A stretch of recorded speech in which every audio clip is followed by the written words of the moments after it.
Very good morning, class 9 students. We will start a new chapter, congruence of triangles. आज हम नया chapter शुरू करेंगे, congruence of triangles, सर्वांग समता. ठीक है, congruence का हिंदी में मीनिंग है सर्वांग समता. सर्वांग समता शब्द से ही समझ में आता है कि एक जैसा आकार और एक जैसी आकृति. क्या कहा मैंने? Say if two triangles are of same shape and same size. ठीक है, कॉन्ग्रुएंस का सबसे सिंपलेस्ट डेफिनेशन क्या है कि अगर दो ट्राइंगल्स कॉन्ग्रुएंट हैं तो उनके जो शेप है और साइज है दोनों एक जैसे होते हैं. ठीक है, जो स्टैंडर्ड डेफिनेशन होती है वो ये होती है कि two triangles are congruent if their corresponding sides are corresponding three sides and corresponding three angles are equal. ठीक है, क्लास 7 में हमने करस्पॉन्डेंस के बारे में जानकारी ली थी. क्लास 7 मैथ्स में जो है कॉन्ग्रुएंस ऑफ ट्राइंगल्स की करस्पॉन्डेंस के बारे में पूरा एक्सप्लेन किया गया था. तो उम्मीद करता हूँ कि आपको समझ में आता होगा करस्पॉन्डेंस. करस्पॉन्डेंस का मतलब क्या है कि मान लीजिए ये दो ट्राइंगल हैं. ठीक है, तो इसमें जो है side A B X Y के करस्पॉन्डिंग है, ए सी एक्स जेड के करस्पॉन्डिंग है और बी सी वाई जेड के करस्पॉन्डिंग है. ठीक है, इसी तरह से एंगल्स भी हो गए. तो आप करस्पॉन्डिंग पार्ट्स कैसे पता करते हैं कि आप ऐसा एज्यूम करिए कि एक ट्राइंगल को उठा के दूसरे ट्राइंगल के ऊपर रखें तो जो पार्ट एक दूसरे को कंप्लीटली ओवरलैप कर रहा है वो करस्पॉन्डिंग पार्ट्स है. अगर मैं ए बी सी ट्राइंगल को उठा के एक्स वाई जेड ट्राइंगल के ऊपर रखूं तो ए बी ओवरलैप करेगा एक्स वाई को, ए सी ओवरलैप करेगा एक्स जेड को, बी सी ओवरलैप करेगा वाई जेड को. तो इस तरह से हम करस्पॉन्डिंग पार्ट्स का पता करते हैं. क्लास 7 में ऐसे ही किया है. What are corresponding parts? The parts, it may be angles or sides, when we overlap or what we say superimpose, when we overlap or superimpose two triangles in such a way that the overlapping parts are covering each other completely, एक दूसरे को completely cover कर रहे हैं तो वो corresponding parts होंगे. ठीक है, तो ट्राइंगल का मीनिंग हमें पता ही है कि भी एक ट्राइंगल क्या होता है जिसमें थ्री साइड्स होती हैं. एक क्लोज्ड पॉलीगन होता है. A triangle is a closed polygon, okay, having three sides. So obviously it will have three angles also and three vertices also. Triangle ABC is denoted as triangle ABC like this symbols, AB, BC, CA are the three sides and angle A, angle B, angle C are three angles and ABC are the three vertices of this triangle. We all know this thing. What will be the objectives in this class? First of all, as we have defined, we have to define the congruence of triangle, right? Second objective will be to state the criteria for congruence of two triangles. अब criteria क्या है बच्चों? Criteria का मतलब ये है कि every time it is not possible for us to find all the three angles and all the three sides of two triangles and to prove them equal, it becomes very difficult. So there are four criteria or the minimum requirement for two triangles to become congruent. दो triangles को congruent prove करने के लिए जो minimum requirement होती है वो होती है criterion. तो पहली criteria उसमें होती है SSS, दूसरी criteria SAS, तीसरी criteria ASA, उसका एक फॉर्म और होता है AAS और चौथा criterion होता है RHS. ध्यान देने योग्य बात यह है कि criteria is the plural of the word criterion. Okay, फिर हम इसमें क्या पढ़ेंगे इस लेसन में? सम प्रॉपर्टीज ऑफ ट्राइंगल जो कि एक्सरसाइज 7.4 में आती हैं. Okay, and inequalities in a triangle exercise 7.5 में आती है.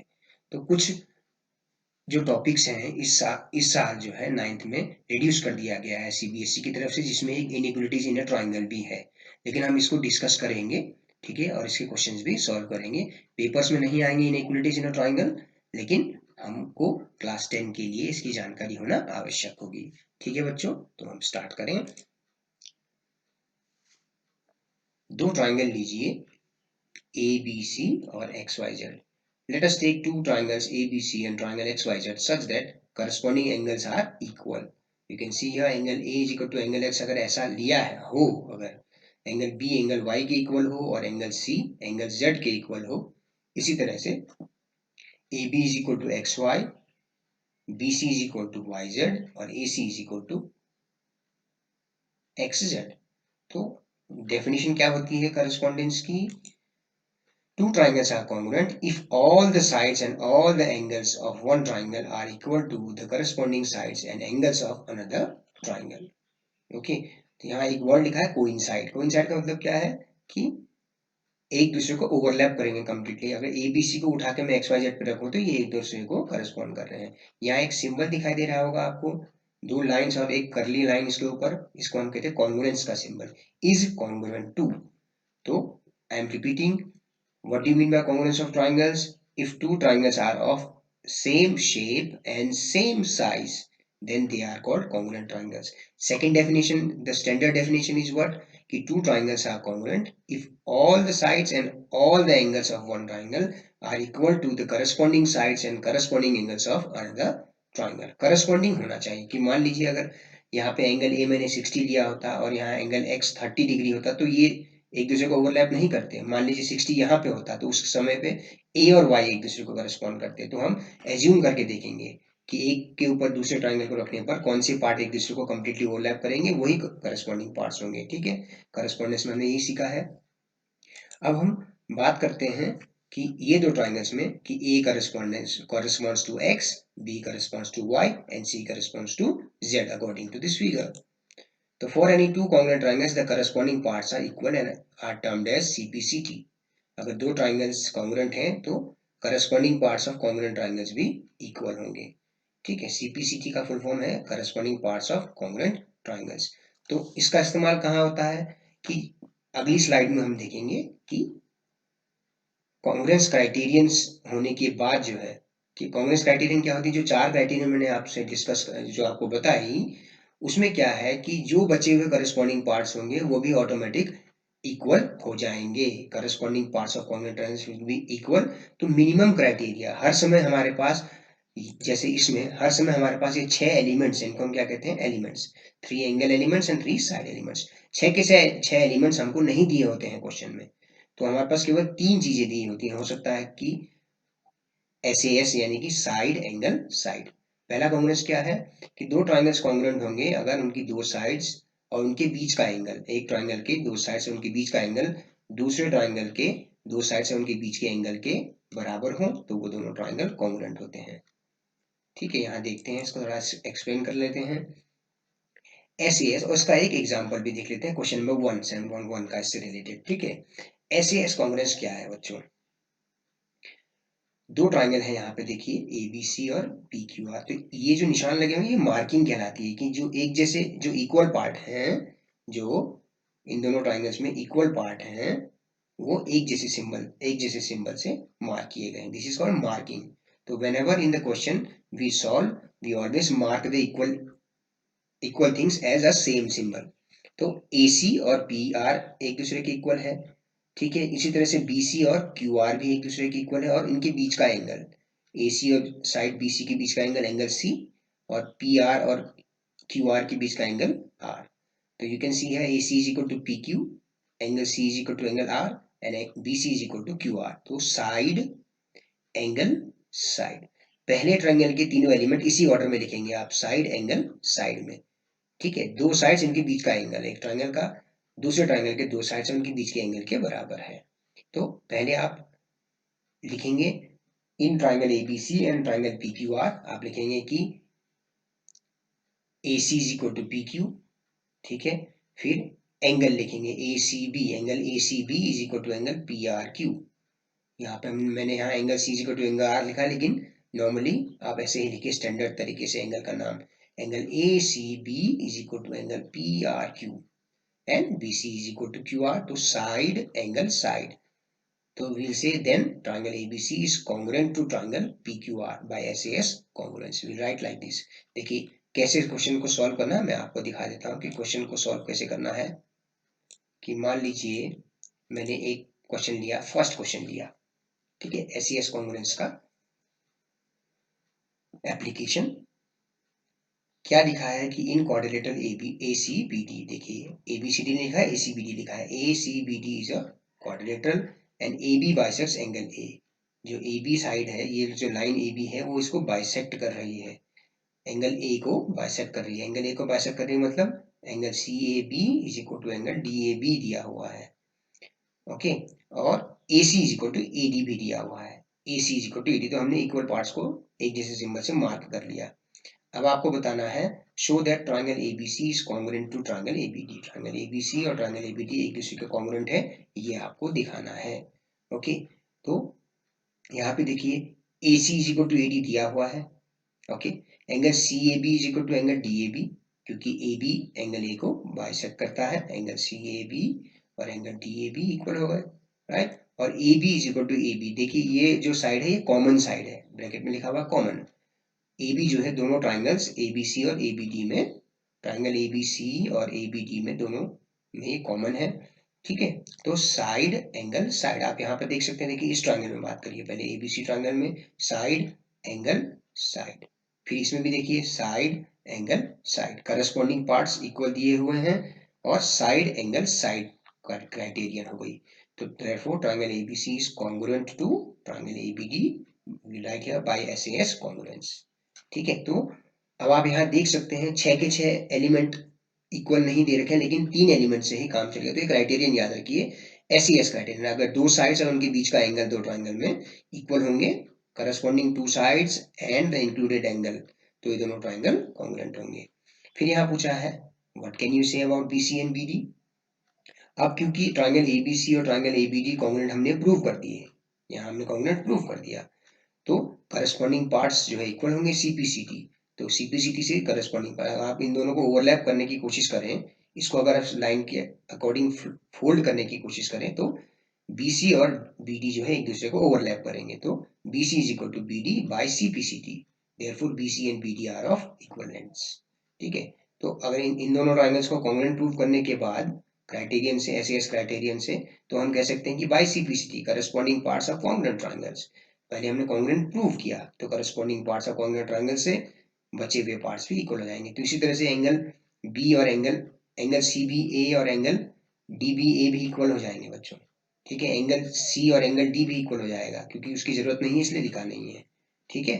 तो इस तरह से करना है बच्चों। अब हम दूसरी क्राइटेरियन की बात करते हैं, that is angle side angle criterion. आप देखिए सीक्वेंस देखिए ASA यानी कि क्या है कि दो एंगल और उनके बीच का साइड, या आप ऐसे समझिए कि अगर एक साइड के दो एंगल, एक साइड दो ट्राइंगल्स की इक्वल हो और उन पर बने हुए दो एंगल्स भी इक्वल हो, तो एंगल देखिए मार्क करिए सेम तरीके से, angle BAC is equal to angle EDF, side AC is equal to DF and angle ACB is equal to angle DFE। इस तरह से एक फिगर दिया हुआ है, तो देयरफॉर हम कहेंगे कि triangle ABC is congruent to triangle DEF and that is what congruence, ASA congruence, ठीक है। सीक्वेंस याद रखिए, SAS होना चाहिए, ASA हो सकता है या फिर, ठीक है। Angle side angle, if two angles and the included side of one triangle are equal to two angles and the included side of other triangle, then the two triangles are congruent, ठीक है। अगली criterion यहाँ पे, actually criterion इसी का एक part है, angle side ए का ही एक पार्ट है, एंगल साइड एंगल का AAS, एंगल एंगल साइड। आइए इसको देखें। अभी एंगल एंगल साइड जो है ये ASA का ही दूसरा फॉर्म है। देखिए मान ये दो ट्राइंगल्स हैं, ठीक है, मान लीजिए ये 60 डिग्री है, ये 40 डिग्री है, ठीक है, ये 60 और ये 50 है, मान लीजिए ये दोनों 60 और ये 50, 60 और 50 110। तो ये क्या तीसरा एंगल क्या होगा फिर दोनों ट्राइंगल्स में, एक एंगल 60 डिग्री, दूसरा एंगल 50 डिग्री, तीसरा एंगल क्या होगा 50 और 60 110, तो ये 70 डिग्री होना चाहिए। इसी तरह से इसमें भी 70 डिग्री हो जाएगा। तो आप देखिए किसी ट्रायंगल में अगर दो एंगल्स इक्वल हैं, दो ट्रायंगल्स में, तो तीसरा एंगल भी ऑटोमेटिक इक्वल होगा। मान लीजिए आपको दो एंगल्स के बीच की साइड नहीं मिल रही है, लेकिन आपको ऐसा मिल रहा है एंगल एंगल साइड करके, एंगल एंगल साइड करके मिल रहा है, तब भी दोनों ट्रायंगल्स कॉन्ग्रुएंट माने जाएंगे। क्यों? क्योंकि दो ट्रायंगल्स में दो एंगल्स इक्वल है तो तीसरा भी ऑटोमेटिक इक्वल होगा। मान लीजिए आपको दो एंगल्स के बीच में एक साइड नहीं मिल रही है, तो आप AAS से भी दो ट्रायंगल्स को कॉन्ग्रुएंट कह सकते हैं, ठीक है। यही है इसका एक पार्ट है ASA का ही, two triangles are congruent if any two pair of angles and one pair of corresponding sides are equal, ठीक है। कोई जरूरी नहीं है कि साइड ही इन दोनों एंगल्स के बीच में हो, कई बार ऐसा भी होता है। ऐसा क्यों होता है? ये इसी का एक पार्ट है। अगर दो एंगल्स इक्वल हैं दो ट्रायंगल में, तीसरा भी इक्वल होगा, तो इसलिए AAS भी जस्टिफाइड माना जाता है। ओके, इस तरह से। अगला क्राइटेरियन एसएसएस है। अगर दो ट्रायंगल्स हैं, उनकी तीनों साइड्स इक्वल हैं, करस्पॉन्डिंग साइड्स, तो वो दोनों कॉम्बिनेट होते हैं। सबसे आसान क्राइटेरियन पहचाननी एसएसएस ही होती है। आरएचएस को हम बाद में डिस्कस करेंगे, वो उसकी एक्सरसाइज सेपरेट है। राइट एंगल ट्रायंगल के लिए, राइट एंगल हाइपोटेन्यूज साइड के लिए, ठीक है। क्वेश्चन नंबर 2 देखते हैं बेटा, 7.1 का क्वेश्चन नंबर 2 देखते हैं। ओके, क्वेश्चन नंबर 2 पे ध्यान दीजिए। क्वेश्चन नंबर 2 इस तरह से है। क्वेश्चन सॉल्व करना बड़ा आसान है अगर आपको क्राइटेरियन पता है। आप अपने टेक्स्ट बुक में सारी क्राइटेरियंस को लिख लीजिए। क्वेश्चन नंबर 2 देखिए बच्चों, एक ट्रायंगल एबीसी है। Okay, AD is the perpendicular bisector of BC. AD जो है बीसी का परपेंडिकुलर बाइसेक्टर है बच्चों। एडी बीसी का परपेंडिकुलर बाइसेक्टर है। साइड बीसी है, यानी कि एडी साइड बीसी को परपेंडिकुलरली दो बराबर हिस्सों में बांट रही है। कहने का मतलब ये है कि BD is equal to CD, यहाँ से ये मिल गया बच्चों, और ये एंगल 90 डिग्री मिल गया, ADB और ADC है ना। So that triangle ABC is an isosceles triangle. आपको दिखाना है कि ये एक आइसोसेलेस ट्रायंगल है जहाँ AB और AC एक दूसरे के बराबर है। ठीक है, ये तो बड़ा आसान है। आप क्या करिए, ट्रायंगल ट्रायंगल ADC को देखिए और ट्रायंगल ADB को देखिए। पहला तो एक साइड कॉमन मिल गई हमको, एक एंगल भी मिल गया हमको, दोनों 90-90 हो गए। और दूसरी चीज ये दे रखी है, DC CD is equal to BD भी तो है, क्योंकि दिया हुआ है परपेंडिकुलर बाइसेक्टर। तो आप क्या लिखेंगे, in triangle ADC and ADB you will say AD is equal to AD common side, angle ADC is equal to angle ADB 90 degree each, and CD is equal to BD. Why? Because it is given AD is perpendicular bisector of BC, AD BC का perpendicular bisector है, मतलब इसको दो बराबर भागों में बांट रहा है 90 डिग्री पे। ओके, तो आप देखिए यहाँ सीक्वेंस बन गया आपका साइड, एंगल और साइड, साइड, एंगल और साइड। तो therefore triangle ADC is congruent to triangle ADB by SAS congruence rule. Okay, so CP, अगर ये दोनों ट्रायंगल कॉन्ग्रुएंट हैं तो CPCT से सारे करस्पॉन्डिंग पार्ट्स भी इक्वल होने चाहिए। तो आप इसको फोल्ड करके देखिए इसके लाइन के अकॉर्डिंग, तो देखिए AB और AC करस्पॉन्डिंग पार्ट्स भी इक्वल होने चाहिए। तो हमने लिख दिया AB is equal to AC by CPCT। अगर एक ट्रायंगल ABC में दो साइड्स इक्वल है तो वो आइसोसेलेस ट्रायंगल है। Therefore ABC is an isosceles triangle in which AB is equal to AC। Right, इस तरह से करना है बच्चों।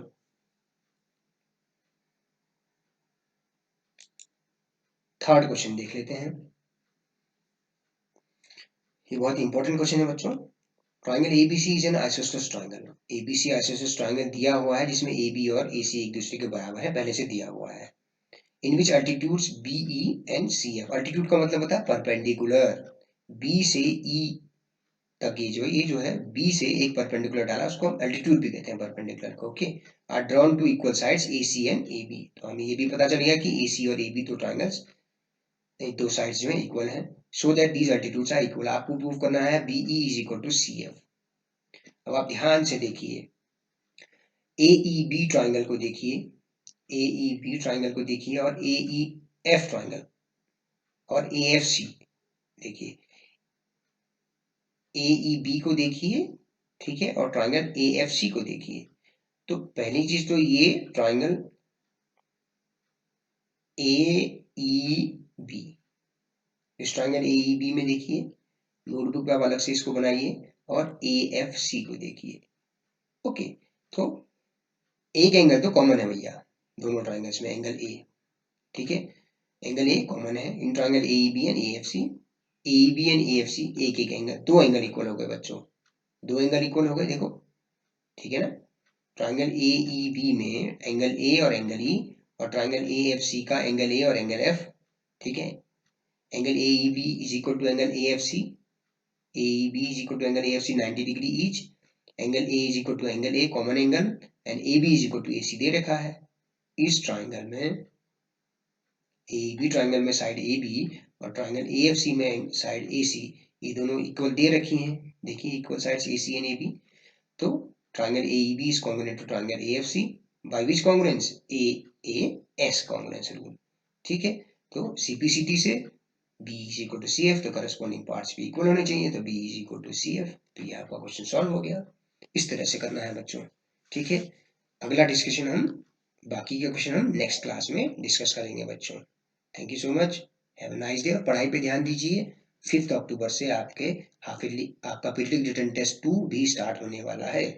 तो मैंने पीरियडिक टेस्ट 1 में 3 ही चैप्टर से क्वेश्चंस दिए थे, अब आप बाकी के बचे हुए 2 चैप्टर और ये वाला चैप्टर और इसके नेक्स्ट वाला चैप्टर, ये चैप्टर भी आपको पीरियडिक रिटन टेस्ट 2 में आएंगे बच्चों। तो पढ़ाई पे ध्यान दीजिए प्लीज, और सब लोग अपना काम पूरा करके मुझे पर डे उस नोटबुक में किया गया कार्य भेजिए, और आप ग्रुप पे भी मैसेज डालिए कि I have seen your video sir, and आपको कोई प्रॉब्लम हो तो आप मुझसे पूछिए, फोन करके पूछिए, ठीक है।